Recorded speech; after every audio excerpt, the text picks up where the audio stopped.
انا اسمي اندرو سمير. تمام. انا مش جاي بقى اقول لكم نصايح بقى واتخرجت وجاي اقول لكم هتعملوا كذا وهتقابلوا كذا. انا طالب زيكم، سنه 5 اخر ترم خلاص. بالمناسبه احنا لسه قبل العيد مخلصين ميد ترمات والدرجات يعني، وفي نفس الحوسه بتاعتكم.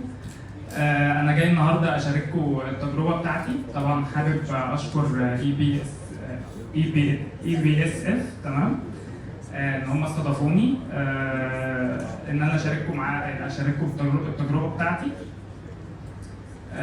انا طبعا من الجامعه الالمانيه، اللي ما يعرفش انا بقدم محتوى على السوشيال ميديا، محتوى طبي. الصفحه بتاعتي اسمها الدكتور، ممكن يبقى في ناس هنا عارفاها. طبعا انا حابب اشارك معاكم التجربه من الاول. ايه اللي خلاني اغير فكري مثلا، او ايه اللي خلاني ابدا السوشيال ميديا، ايه الحاجات اللي اثرت فيا. بالمناسبه انا قبل ما ادخل الكليه صيدله، قلت لاهلي انا هدخل وانا في ثانويه عامه، بعد امتحانات ثانويه عامه ثالثه ثانوي، قلت لاهلي انا هدخل اي كليه غير صيدله. الحمد لله واقف قدامكم اهو. فيعني انا الباب الوحيد اللي عمري ما فكرت فيه ان انا هدخله مثلا، او هبقى الباب ده هيبقى باب خير ليا، او هبقى واقف قدامكم النهارده، او ان انا ابقى مرتب مثلا ان انا هشتغل كذا او كده. الباب الوحيد اللي انا عمري ما فكرت فيه ربنا فتحه لي ودخلت فيه، والحمد لله الى حد ما ماشي فيه دلوقتي كويس. فطبعا انا حابب اكلمكم عن تجربتي. انا بحب صناعه المحتوى من وانا عندي مثلا 14 سنه. طبعا كنت كل لما اجي ابدا، انا عن نفسي بحب اشرح، بحب اجيب حاجه وافضل اشرحها اللي قدامي. فكنت كل ما ابدا انا مستني اللحظه المناسبه. اللحظه المناسبه ايه؟ اللي هو هجيب كاميرا وهجيب مايك وهقف اصور. طب هصور ايه؟ هصور اي حاجه، بس مستني بقى ايه لما اجيب الكاميرا. فضلت كده لحد ما دخلت صيدله. اول ما دخلت صيدله الموضوع كان صعب بالنسبه لي، لان انا يعني ما كانش من اهدافي ان انا، او ما كانش حلمي مثلا ان انا ادخل صيدله، بس هي جت كده يعني، هو ترتيب ربنا ليا ان انا ادخل صيدله. بعد ما دخلت صيدله كنت كل اللي مركز عليه المذاكره. كنت مركز على المذاكره اكتر حاجه، لان الموضوع بالنسبه لي صعب، والموضوع انا في الاول ما كنتش حابب ان انا ادخل صيدله اصلا. فطبعا كان اول سنتين ليا انا قاعد بذاكر بمتحن بس. الخروجات كل فين وفين خروجه مثلا مع اصحابي. ما بعملش حاجه في حياتي غير ان انا قاعد اذاكر. افريج درجاتي على كل المذاكره دي، انا ممكن كنت بذاكر ببقى حافظ مثلا السلايد من اول سلايد في الليكتشر لحد اخر سلايد، ببقى حافظها بالارقام بالكلام بكل حاجه. كنت بدخل افريج درجاتي في الوقت ده كان 70% 80%، وكان في اول سنه كان اقل طبعا. حابب اقول لكم ان انا بعد ما ابتديت اقدم محتوى، ابتديت اخرج معلومات للناس في الفيديوهات او كده.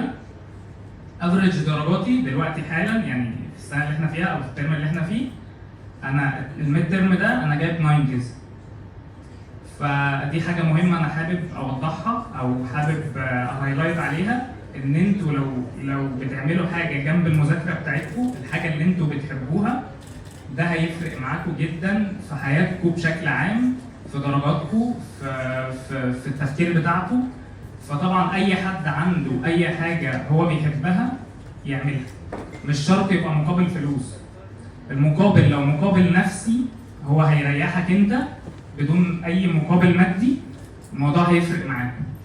هيفرق معاكم في تفكيركم، في حياتكم مع اهلكم، في الجامعه، في الشغل، في اي حته.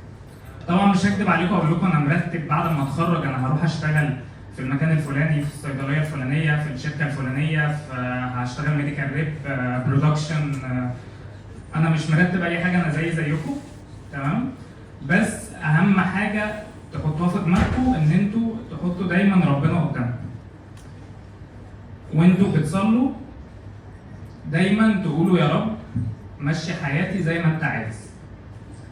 يعني جميل ان كل واحد يبقى عنده اهداف، يبقى مرتب حاجات في دماغه ان هو عايز يعمل كذا، بس خلوا في دماغكم ان لو الحاجه دي ما حصلتش فدي مش حاجه شر ليكم، دي حاجه خير، هو ربنا عايزكم في مكان احسن. زي ما انا ما كنتش عايز ادخل صيدله، تمام، وربنا فتح لي الباب الوحيد اللي انا عمري ما كنت عايز، ما كان هيتفتح وعمري ما كنت عايزه، هو فتحه لي وانا واقف قدامكم دلوقتي بنقل لكم التجربه بتاعتي. تمام. طبعا انا في جملتين اثروا فيا عشان نقطه التغيير وكده. اول جمله كان قالها لنا مستر في ثانويه عامه: اللي عايز حاجه هيقدر يعملها. مفيش يعني انا ممكن اخترع 1000 حجه ان انا ما اعملش الحاجه الفلانيه دي. ممكن اخترع اقول لكم مثلا انا عيان فما قدرتش انزل امبارح، عيان فجبت درجه وحشه في الامتحان، العيان فما قدرتش انزل تمرين مثلا في الجيم. بس فعلا لو انت عايز حاجه هتقدر تعملها.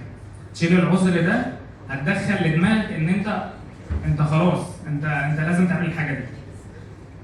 فدي اول جمله. تاني جمله اتقالت في سنه تانيه ودي تقريبا غيرت تفكيري، كان لازم انقلها طبعا ليكم في المؤتمر ده. الجمله هي ان يعني اللي عنده علم وخرجه لغيره ربنا هيعوضه اضعاف اضعاف، ربنا هيديله اكتر. يعني اللي عنده معلومه ما يبخلش عليها، ما يبخلش بيها عن الناس، يطلعها. ده طبعا اللي خلاني اغير طريقه تفكيري. انا بحب اشرح، انا قلت لكم طبعا في فتره كورونا احنا كلنا كنا قاعدين، فكره جات لي من هنا، عملت بيج على الفيسبوك اسمها سميتها الدكتور، كانت الاول الدكتور بنادول، مش عارف مين فيكم كان متابعني من ساعتها. بنزل عليها معلومات ولقيت الناس متاثرين وبيستفيدوا بشكل كبير، خلوني اعمل بيج اكبر، والبيج فضلت تكبر في خلال 3 سنين اللي فاتوا دول. انا داخل في الوقت الحالي داخل على 1,000,000 فولور الحمد لله. بقدم معلومات بدون اي مقابل، مش زعلان ان انا ما باخدش مقابل على اللي انا بعمله دلوقتي. انا كل حد بيكتب لي كومنت مثلا هو فرحان ان هو او حياته اتغيرت بمعلومه معينه، ده حاجه شيء بيبسطني انا، بيريحني نفسيا، بيخليني اعرف اركز في حياتي بشكل عام، ودي الحاجه اللي انا بحبها. فطبعا احب اشجعكم ان انتوا تعملوا اي حاجه انتوا بتحبوها في الفتره الحاليه، او حتى لما تتخرجوا ما تسيبوش نفسكم لحاجه واحده، اشغلوا وقتكم. تمام. انتوا كل ما تشغلوا وقتكم كل ما هتلاقوا نفسكم بتأدوا اداء احسن، لان انتوا لو قاعدين فاضيين هتكسلوا تعملوا اي حاجه. انتوا بتدرسوا وراكم امتحانات، حاولوا تعملوا حاجه انتوا بتحبوها جنب الامتحانات، هيفرق معاكم. طبعا انا مش عايز اطول عليكم، اللي محتاج اي حاجه ممكن يبعت لي على البيج بتاعت الدكتور.